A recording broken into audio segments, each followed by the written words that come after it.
The cold was the worst part. Not the chains, not the hunger that had carved her stomach into a hollow, aching thing over the past 3 days. Not even the eyes, dozens upon dozens of them, crawling over her skin like beetles with sharp, searching legs. It was the cold that broke a person down to their most essential animal truth. The cold stripped away pretense and pride. It reached beneath flesh and bone and squeezed, slow and merciless, until there was nothing left but the desperate, shameful need to survive. She was shivering so violently that the chains at her wrists rattled, a small, undignified sound that drew low laughter from the crowd below the auction pedestal. She did not look at them. She had learned, over 10 years, that looking at the people who owned you only invited cruelty. You kept your eyes down, your chin tucked, your breathing slow, even when your lungs wanted to scream. You made yourself small. You made yourself forgettable. She had not been passed over in a very long time. The auction hall was a vast, subterranean chamber carved from black river stone, deep beneath the streets of the border city of Ashenvale. Here, the human world and the supernatural one bled messily into each other, like ink dropped in water.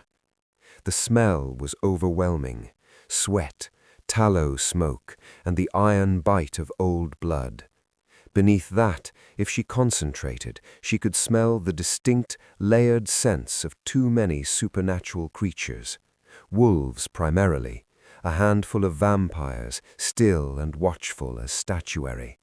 2 or 3 fays, identifiable by the faint sweetness that clung to them like perfume covering rot. And humans, mortal and oblivious, bidding on creatures that could tear them apart with their bare hands. The irony of that had never stopped being bitter. She was the 14th item on tonight's bill. The auctioneer, a wiry, fox-faced man named Crespin, had announced her as such.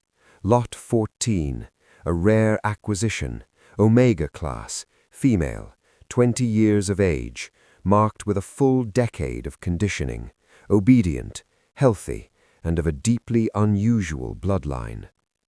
He had not mentioned the white fur. He wouldn't, not until the bidding was hot enough. She stood with her wrists chained above her head, her posture designed for display. Her hair, the color of moonlight and bone, had been left loose.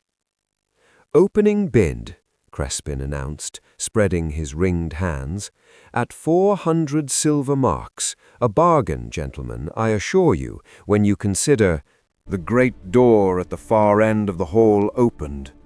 No one touched it. It simply opened, both iron-banded panels swinging inward at once, as though the stone walls themselves had exhaled. The draught that came with it was not merely cold, it was arctic, a wall of winter air that extinguished the nearest torches in a single contemptuous breath. The crowd went quiet. He entered alone. He was the largest man she had ever seen. He stood at the threshold, too broad, too tall, too present. He wore black armor, plate and chain over a surcoat the deep charcoal of a winter sky. His face was hard, not cruel, but hard, the way ancient stone is hard. A jaw like a castle gate, eyes that moved through the crowd with the slow, assessing patience of a predator that has never in its life needed to hurry. The wolves in the crowd had gone very, very still. "Alpha," her own wolf whispered, from the locked place deep inside her. "Hi, Alpha, Pack Lord, King." His pale eyes completed their sweep of the room and found her. The world cracked. The world simply cracked, stem to stern, like ice giving way under a weight it cannot bear. Through the fracture came something that was the bone-deep, cellular recognition of something that had been missing, so long she had forgotten it was missing at all. The bond snapped between them with the force of a thunderbolt. She felt it in her chest first, a sharp, seismic jolt that stole the breath from her lungs. Her wolf threw itself against its bars with a howl she felt in her teeth. His eyes were silver, like moonlight on still water, like the color of her own fur in the dark, and they had not moved from her face. Something shifted beneath his expression, a tectonic thing, slow and enormous. She watched his massive hands curl into fists. She watched the muscle in his jaw go tight. She watched those silver eyes drop to the collar at her throat, and then to the chains at her wrists. Something in them went very, very dark. Crespin recovered first. "My lord," he said, his voice wavering, "we are honored, if you would like a seat prepared." The king did not look at him. He looked at her. She felt it like a physical thing, that gaze like a hand pressed flat against her chest. "Mine," it said, and to her absolute horror, the locked and starving thing inside her answered, "Yes." "A moment, traveler. If the fate of the great pack stirs your blood, then claim your place in our pack by hitting subscribe. Your loyalty fuels these chronicles of war and fated mates. Tell me in the comments, which territory do you hail from? I read every word by the hearth, and your voice keeps our history alive. Now steel yourself." 10 years earlier, the village of Grey Whistle. She had been 8 years old, and she had trusted him completely. This was the thing she would spend the next decade returning to, in the small hours of the night, when the memories came regardless of how hard she tried to bar the door. Not the cruelty, not the cold or the hunger. She had built defenses against those. She had mortared them into the walls of herself until they were architecture rather than wounds.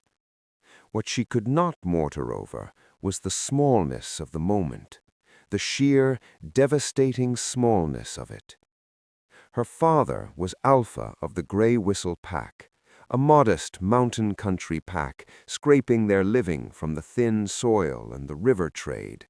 He was not a great Alpha, he was simply present, like a mountain, solid and inevitable, never giving any thought to the small things growing in its shadow. She had thought she was not a small thing. She remembered the night in pieces, the warmth of the longhouse, the smell of her father's fur vest, pine resin, wood smoke, and something earthier beneath. The Alpha scent she'd been breathing her whole life, the scent that meant safe before she learned that safety was not unconditional. She remembered the stranger. He arrived at dusk with a ledger under his arm and a smile that did not reach his eyes. He sat across the fire and spoke quietly for a very long time. She had been at the far end of the bench with her brother, Finn. She watched the stranger's hand, with its soft fingers and silver rings, point across the firelit room, at her. And her father's eyes followed the point, landing on her. Something moved across his face that she did not have the vocabulary to name at 8 years old. She had the vocabulary now. It was relief. She was a white wolf. This was the source of it. In the old traditions, white wolves were omens. A white wolf born to a common pack was a curse. It drew eyes. It attracted enemies. The pack's seer had told him so. She had overheard the seer saying, "The white wolf would have destroyed us. The old powers always destroy what cannot contain them." Contain, as though she were not a child, but a storm system. What she had not understood at 8 was why her father had not simply looked at her and said, "No, she is mine." What she understood now, at 20, was that she was simply less important to him than the alternative. The pack had a debt, a blood treaty, and the stranger with the silver rings was a broker. She was worth enough to clear that debt, with coin left over. She remembered her father walking her to the stranger's cart. He crouched down to her level, and the unfamiliarity of it frightened her. "You're going south," he had told her, "to learn, to be trained by people who understand what you are." She had believed him because she was 8 and he was her father, and she had trusted him completely. She did not cry in the cart. She sat very still and watched the black pines of Grey Whistle disappear into the dark. She promised herself that she would come back. But she was 20 years old now, standing in chains on an auction block, and she had not come back. She had learned, instead, what the stranger's clients wanted her to be. She had learned obedience. She had learned silence. She had learned to keep her wolf locked so far inside herself that she could almost forget it existed. She had survived. She had not, until this moment, known why. The bidding had started at 400 silver marks. Crespin, with the adaptability of a man who had survived 2 decades in a dangerous business, had smoothly pivoted. He began describing her bloodline with more enthusiasm than before. He mentioned the white wolf, and she heard the murmur move through the crowd like a current through water. The bids climbed. 500, 6, 7.5. She kept her gaze on the middle distance, at nothing. She breathed, but she could feel him, the king, the man with the silver eyes who had cracked the world open with a look. He stood at the back of the room with the terrible, still patience of something that had already decided the outcome and was merely waiting for the lesser creatures to reach the same conclusion. A voice from the left side of the room, smooth, urban, and pleased with itself, called out. 900 marks, the voice said. Final. 900 to Lord Vereth of the Southern Reach, Crespin announced. Do I hear 950? 950 anyone for this exceptional? She is not for sale. The voice that said it was not loud. It did not need to be.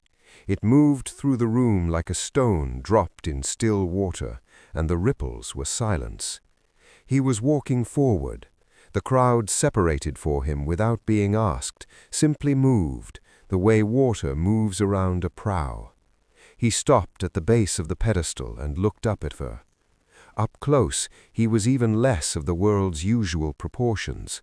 Near enough to see the scar that bisected his left eyebrow, a white seam of old violence. Near enough to see that his silver eyes held something closer to recognition, a settled, absolute, almost sorrowful recognition. The bond between them pulled, steady and irresistible, like a current at her ankles. She is not for sale, he said again. This time he addressed Crespin. She is not a commodity, and this, his gaze swept the room with measured contempt, this ends. My lord, Crespin stammered, the auction is a legally conducted enterprise. I care nothing for Lord Vereth's bid. Now see here, Lord Vereth stood, the expensive fabric of his clothing rustling. I've placed a legitimate bid, and I won't be pushed out by some northern thug who— The king turned his head. He looked at Lord Vereth, and whatever the man saw in that silver gaze stopped his sentence as effectively as a wall. Then the king's hand moved to the sword at his hip. A slow, purposeful motion. 4 feet of dark rune-etched steel appeared in his hand. It was the most natural thing in the world. Any man, he said, and the silence swallowed his words. Any man who has bid on her, any man who has looked at her as though she were a thing to be purchased, any man who takes a single step toward that pedestal without my leave. He let the pause live. He let the torchlight run along the blade. "We'll leave this room without his head." No one moved. No one breathed. The king looked back at her. His voice changed, not softer, but the edge of it shifted. "Are you hurt?" She stared at him. No one had asked her that in a very long time.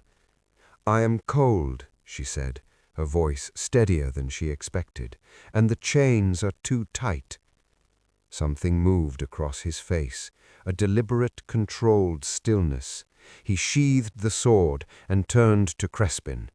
"Remove them." The chains, my lord?" "The chains, the collar, now."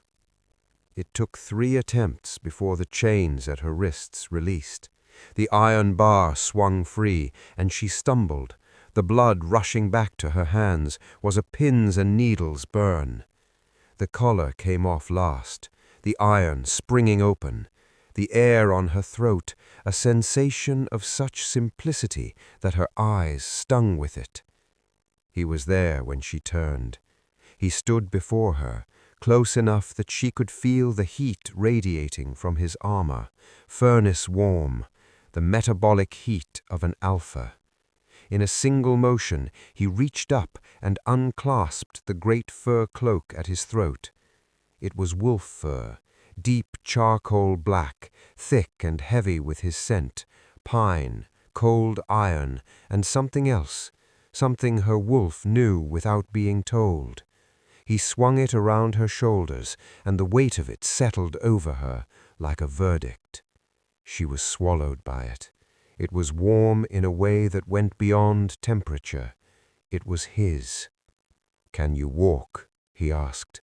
She decided she would not lie to this man. "Barely." He bent and lifted her. She did not struggle. She was too tired, and he was too certain. Somewhere below the decade of training was a thing she'd forgotten was real, the animal knowledge that some things are simply safe. He carried her out of the auction hall, through the iron doors, and out into the open air of Ashenvale's winter night. He swung her up onto his horse, a war horse as black as his armor. He mounted behind her, his weight settling around her like a wall between her and the cold. "Where are we going?" she asked. "North," he said. "Home." The black horse moved forward. The city fell away. She sat, wrapped in the warmth of a king's cloak, and she did not allow herself to hope. Not yet. But she did not look back. They rode for 3 days. She learned the shape of the north in those 3 days, not from maps, but from the body.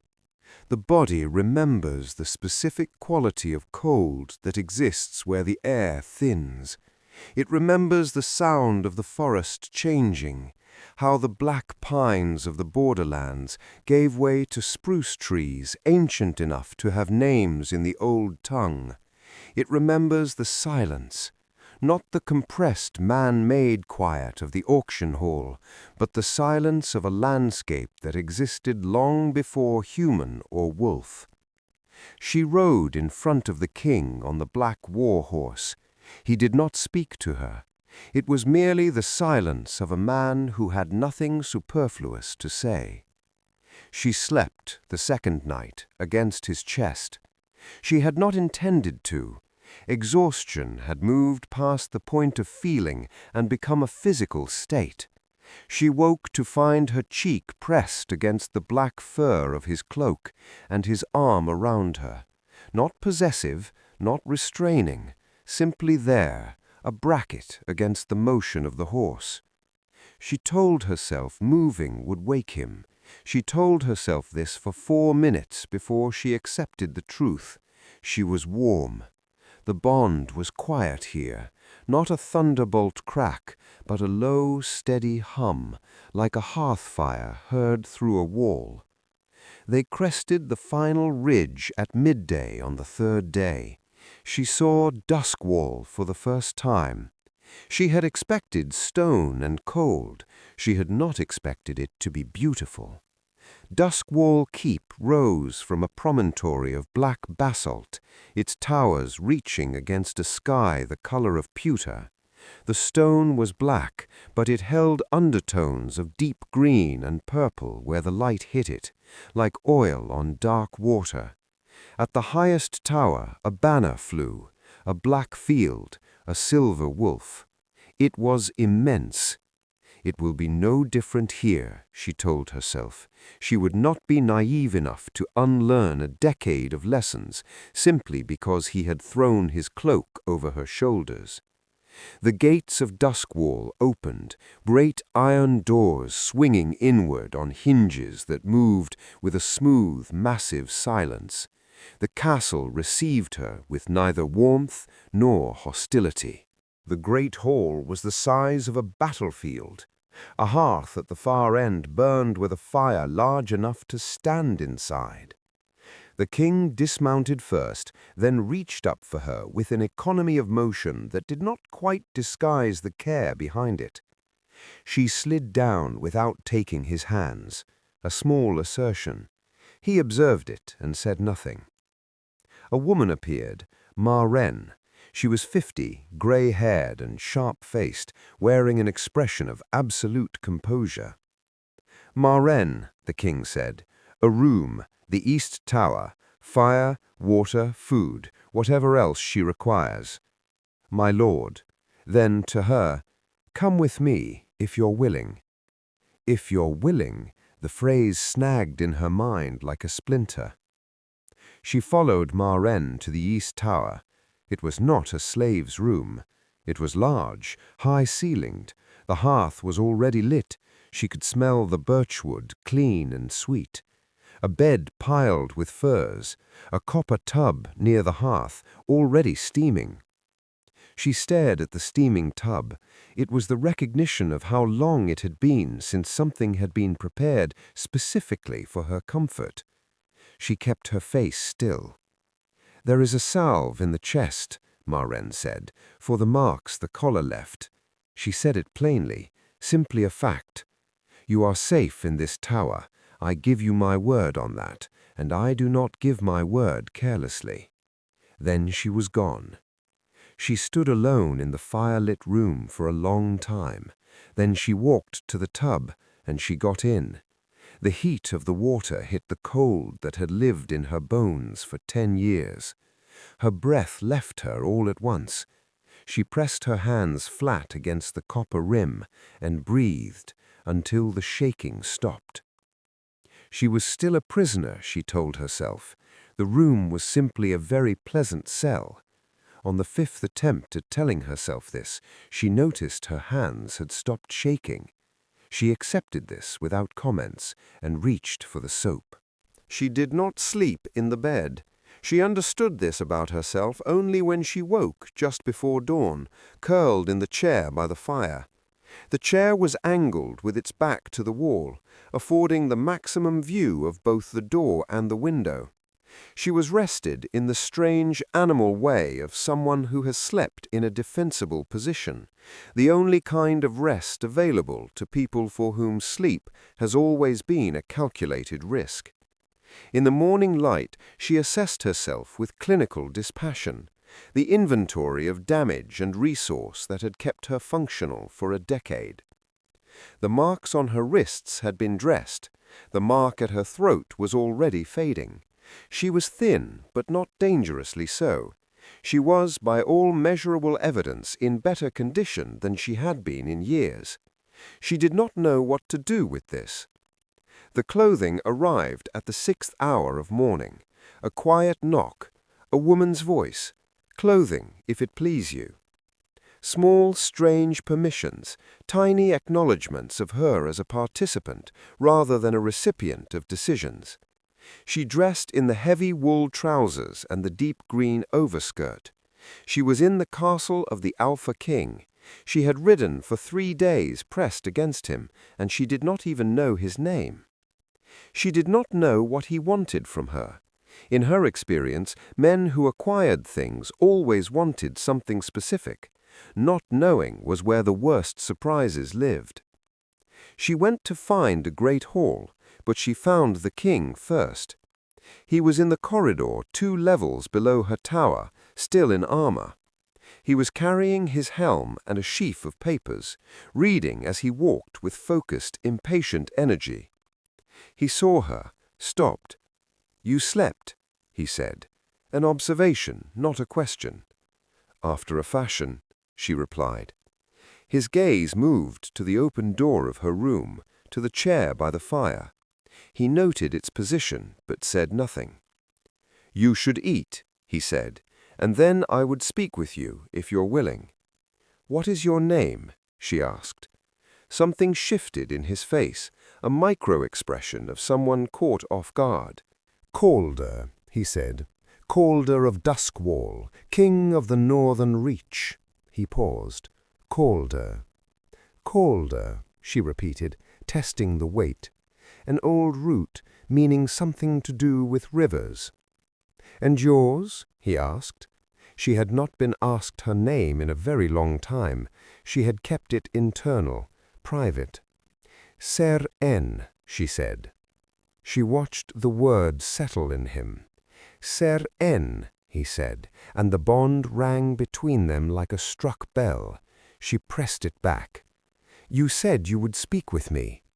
He nodded, tucking the papers under his arm, with a gesture that was almost awkward. "After you've eaten, come to the war room. Maren will show you."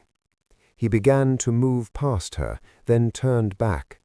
"You are not a prisoner here. The doors of this castle are not barred to you. You may leave at any time you choose." She looked at him. Outside those iron doors was a white wilderness of frozen rivers and death. "That is a very easy thing to say," she said carefully, in the middle of a snowstorm. His jaw tightened. "Yes," he said, "it is." He left. She watched him go, and she realized she wanted, with a totality that frightened her, to stay. She ate alone in the great hall, then let Maren show her to the war room. It was a chamber dominated by a stone table carved with the topography of the north. The king was there. So was an older man with a beta scent. And so was a woman. Tall, pale, with hair so fair it was nearly silver.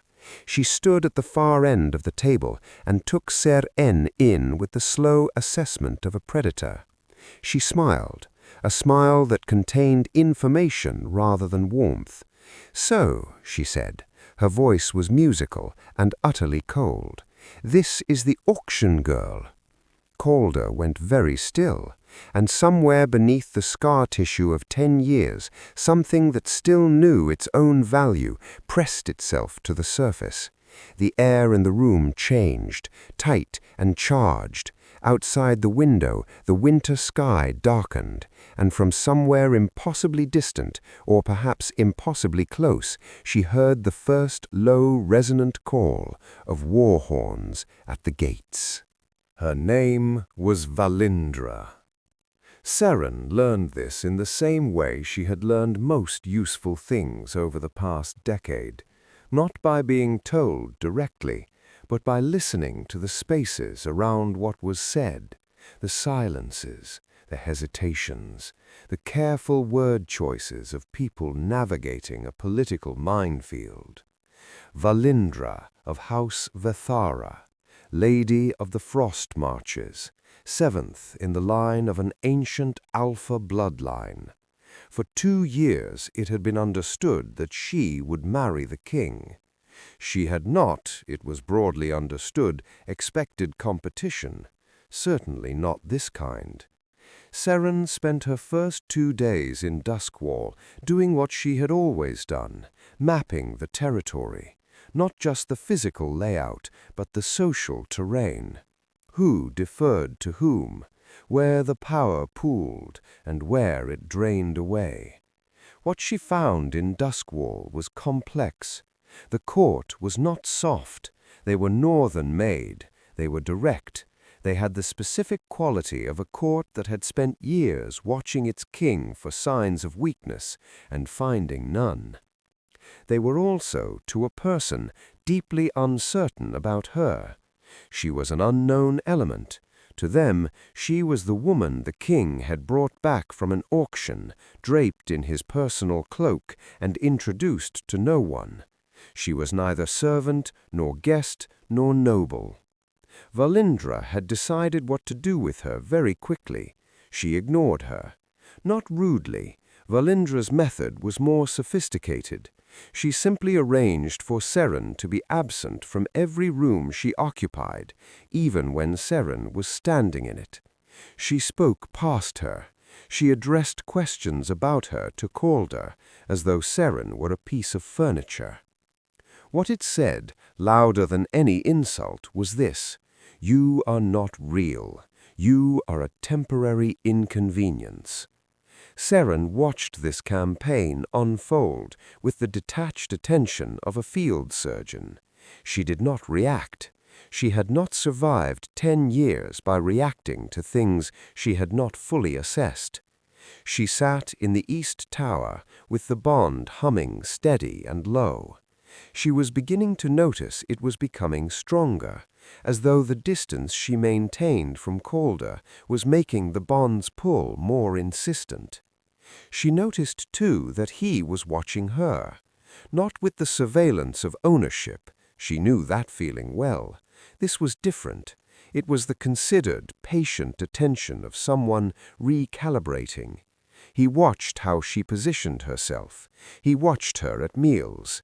She had placed herself in the middle distance, not with the servants and not with the nobles. He had not been able to speak with her privately since the war room. The horn call had been a false alarm, but it had flooded the castle with soldiers and tactical assessments.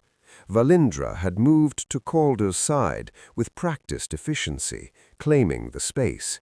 But the bond had noticed. The bond noticed every time she was close. It was becoming increasingly difficult to tell it that this was irrelevant. The feast was announced on the 3rd evening. The great hall, set for a formal feast, was an entirely different creature than it was at breakfast. The chandeliers blazed with dozens of candles, turning the black stone walls from forbidding to dramatic. The long tables had been dressed in white linen and dark wood. The hearth had been built up to a fire large enough to stand in. The floor was scattered with fresh herbs, pine and something sharper that released their scent underfoot. The court assembled with the particular quality of people who knew the evening had a subtext and were curious to see how it resolved. Seren had been given, that afternoon, a gown. Deep midnight blue, fine wool with the drape of something expensive, silver thread embroidery at the hem, a pattern of running wolves. Someone had thought about this. Someone had considered her specifically. She stood with the gown in her hands for a long moment. Then she put it on. She understood that the evening ahead was not a social occasion. It was an assessment, and she would not walk into an assessment underdressed. She had no mirror. She did not want one. She had spent years learning not to use her appearance as data about her worth. But the gown fit well. Her hair, the white of fresh snow, was pulled back simply. She was ready. She was also terrified, in the specific, familiar way of someone who has learned to work within their terror. She descended the staircase and entered the great hall. The room noticed. She felt the collective shift of attention. She did not pause in the doorway. She entered the room without performance, without apology, without asking permission.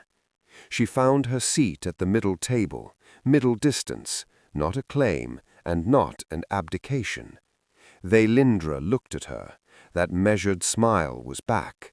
This evening she had brought allies, 2 women of similar rank whose attention tracked Seren's movement with practiced coordination. Calder entered. He was in his black armor still. He wore it the way other men wore skin. His silver eyes found her across the hall with a directness that made the bond ring like a plucked string. The feast began. The first move came with the second course. It was elegant. It arrived in the form of a question from one of Vailindra's allies, a woman named Essa. "I've been wondering," Essa said, her tone full of expert curiosity, "about the Omega's background. You were acquired in Ashenvale, I understand. What house were you serving before that?" The table went quiet. Serving. The word placed her precisely in the social category she was intended to occupy.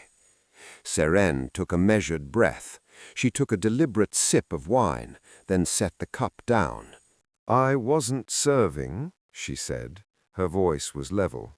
"I was held.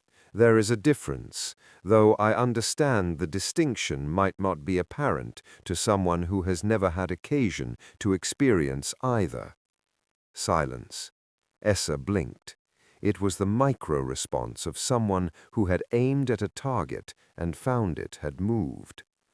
"I meant no offense," Essa began. "I know what you meant," Seren said mildly. She turned away, asking the woman on her other side a question about the northern spice trade.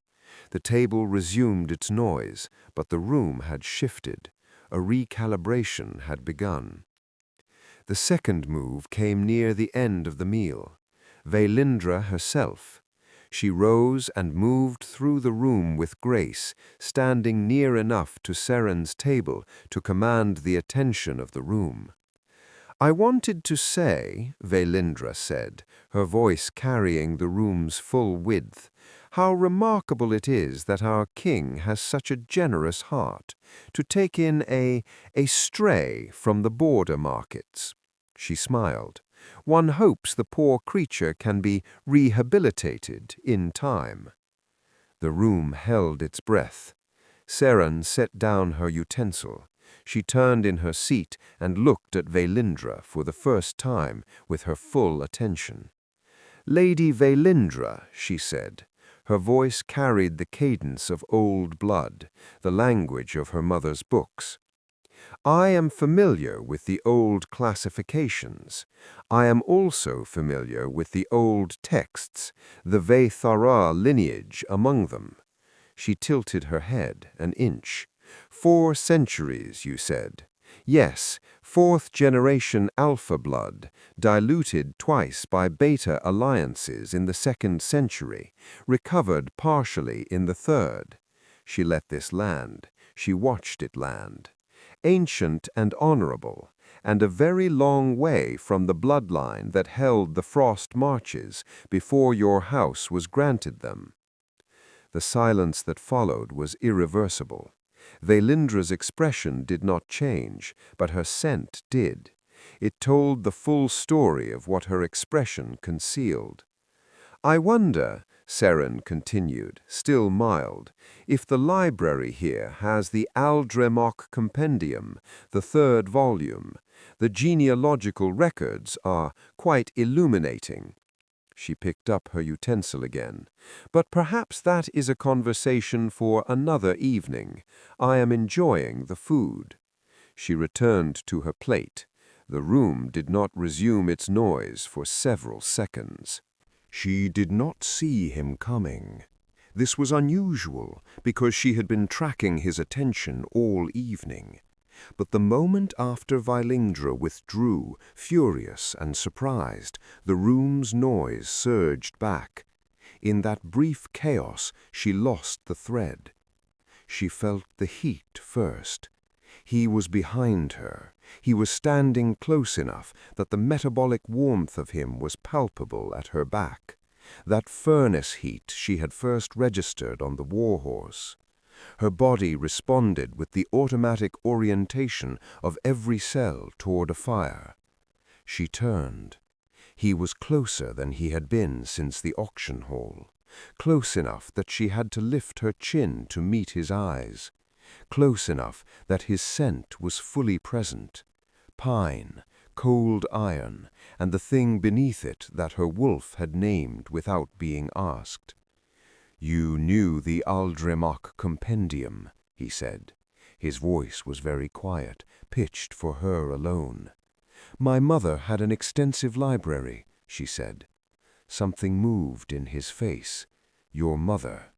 "She died when I was 6, she said simply. "She left me the books. My father sold most of them when she was gone. I read as many as I could before he did." The muscle in his jaw tightened, not at her, but at the image of a small girl reading as fast as she could before the books disappeared. "Seren," he said her name with that resonance the bond always answered to. "What you did just now was necessary," she said. "I apologize if it complicated your politics." It was not a complication. His voice dropped further. It was the most significant thing that has happened in this hall in 3 years. She had no response to this. He looked at her with the weighted patience of a man making a decision.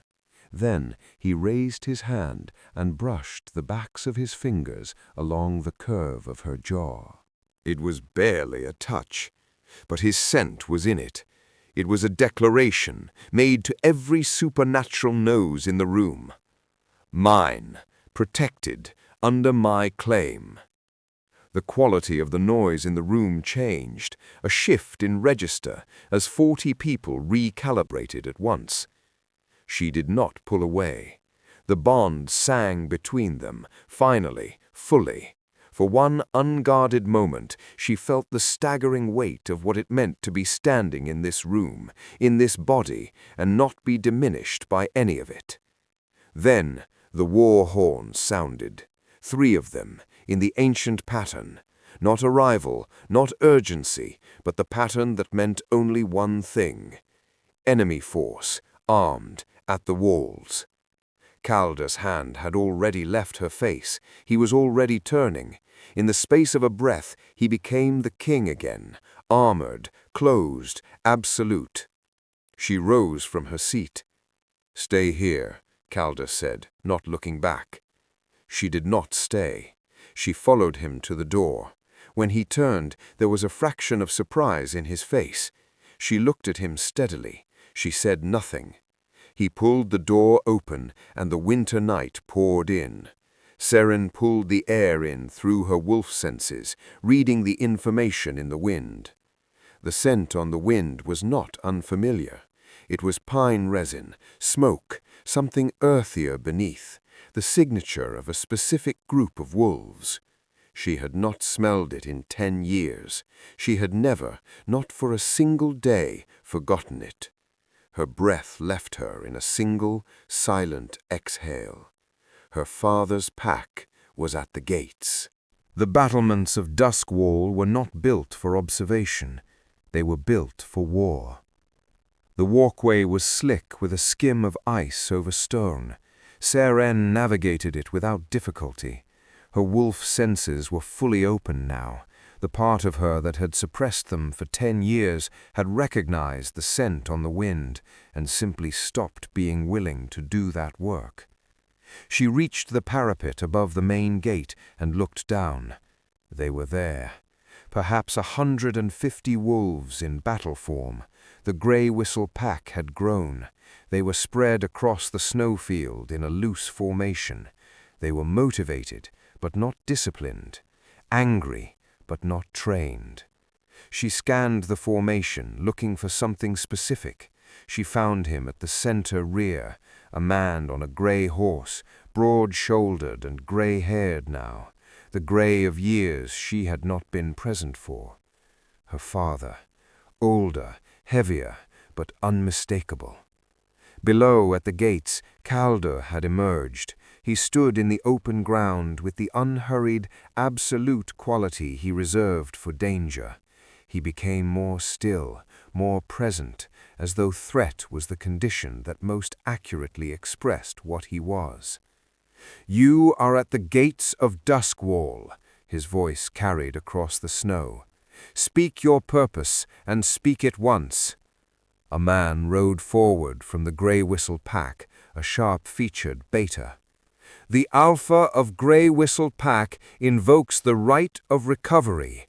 The female designated Seren, formerly of his blood, is wanted for crimes against her pack, abandonment of duty, theft of pack property. She was 8 years old, Calder interrupted. The beta faltered. My lord? When she left your pack, she was 8 years old. She left nothing. She took nothing. She committed no crime. What she was sold. The last word fell on the snow like an axe. And I have no interest in your compacts.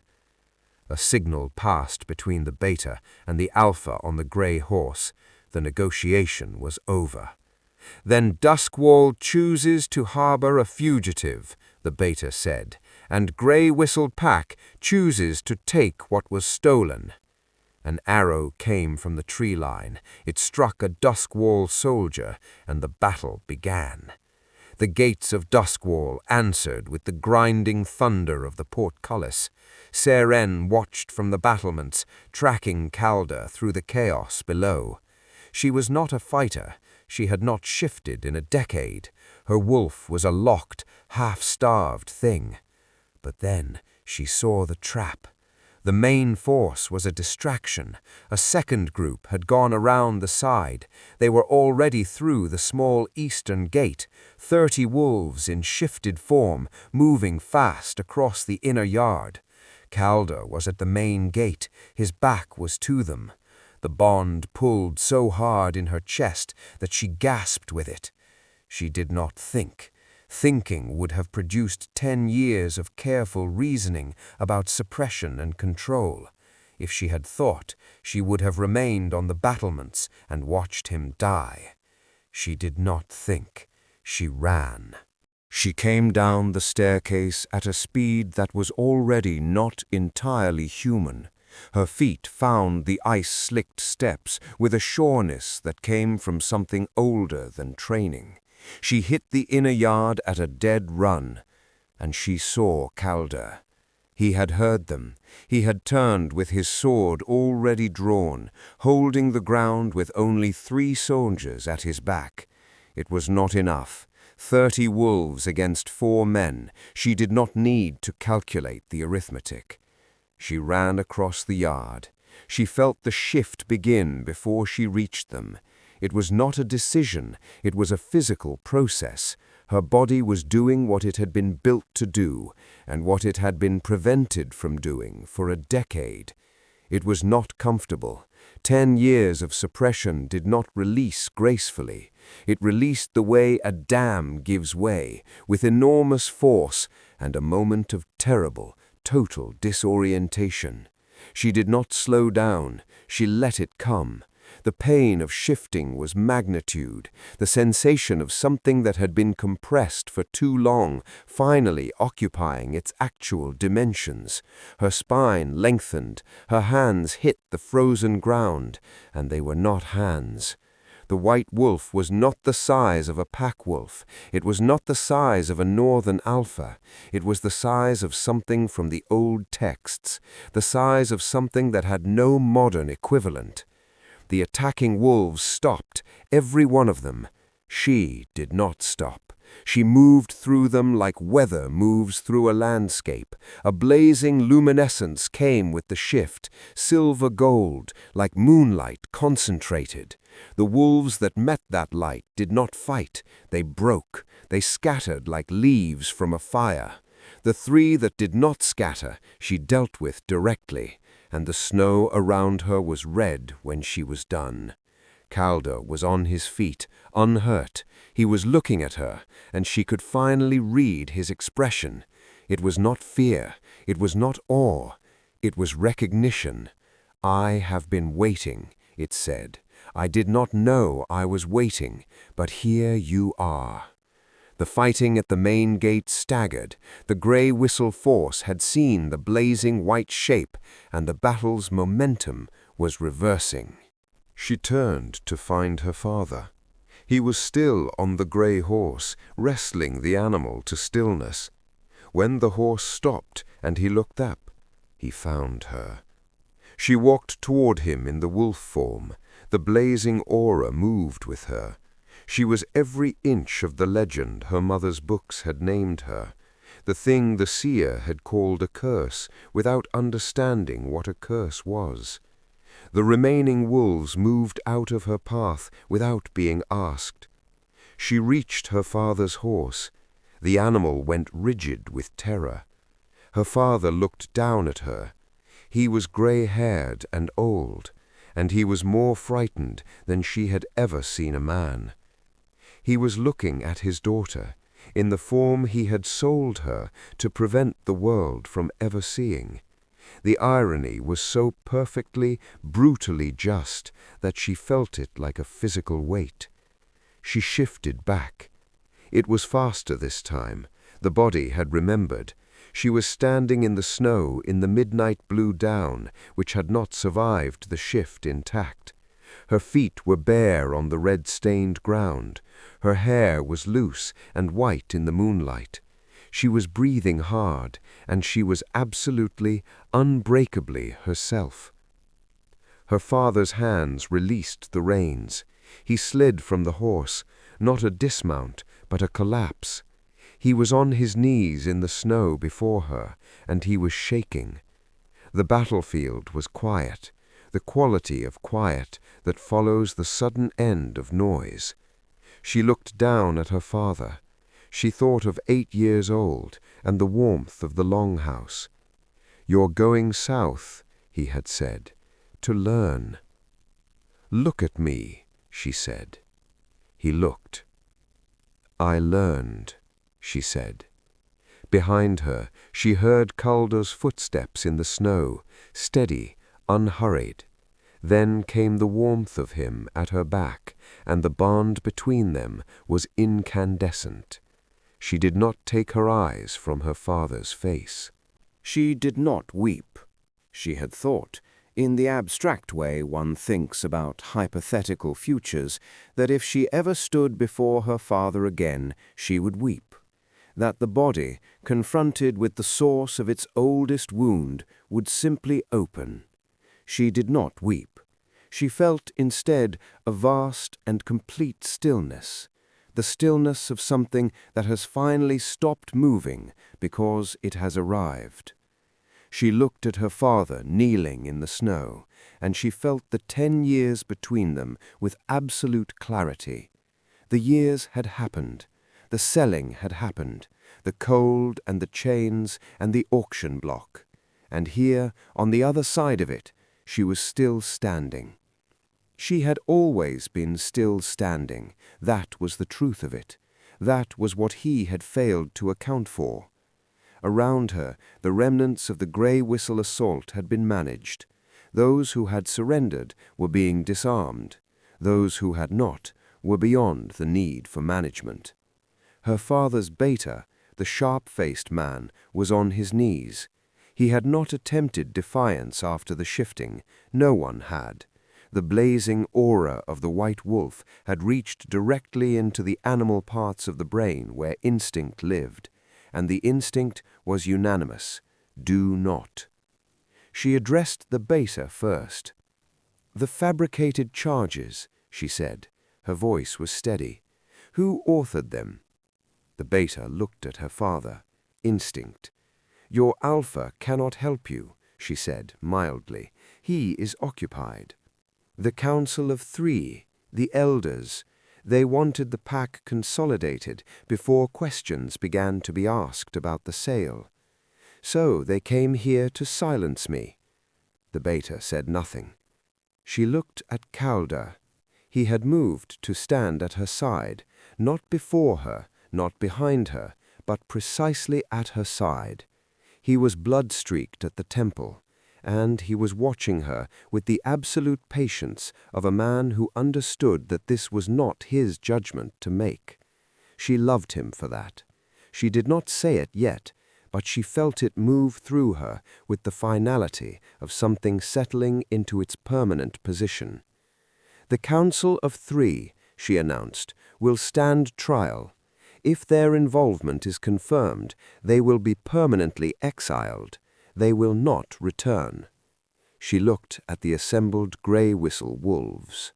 The pack itself may return to its valley. The debt is discharged. It was discharged the moment I survived what he sold me into. We are even. I will not pursue them." She felt the breath the wolves collectively released. "I am not my father," she said. "I do not use the powerless to settle debts incurred by the powerful. Go home." She turned finally to her father. He was looking up at her with an expression she had no name for: guilt, fear, and a variety of grief that was too little and far too late. "I am not going to tell you that I forgive you," she said quietly, "because forgiveness is for my benefit, not yours, and I will reach it in my own time." She looked down at him, this man who had discarded her. "You were wrong. You were wrong about what I was. You were wrong about what I was worth, and you were wrong about what the world would do with what you discarded." She paused. "You may go. I will not see you again." He tried to speak. She did not wait for the words. She turned back to Cal Dur. The bond sang between them. The moon was overhead, and the snow was cold and still. "You're bleeding," she said. "Somewhat," he agreed. "Come with me." Duskwall's Godswood was older than the castle. The Weir Woods were the oldest things here. Their pale bark was the same white as Serin's hair in the moonlight. Their roots broke the stone of the courtyard, the stone simply accepting this intrusion over centuries. There was a sacred stone at the wood's center. Carved along its base in the old tongue was a sentence she recognized from her mother's books: "What the moon joins, the mountain holds." The Godswood was empty except for the two of them. Serin stopped before the sacred stone. She turned. Calder was watching her. He stood in the middle of the night with blood drying at his temple, looking at the woman his wolf had searched centuries for. He looked as if he were not quite able to believe she was real. "Calder," she said. "Serin."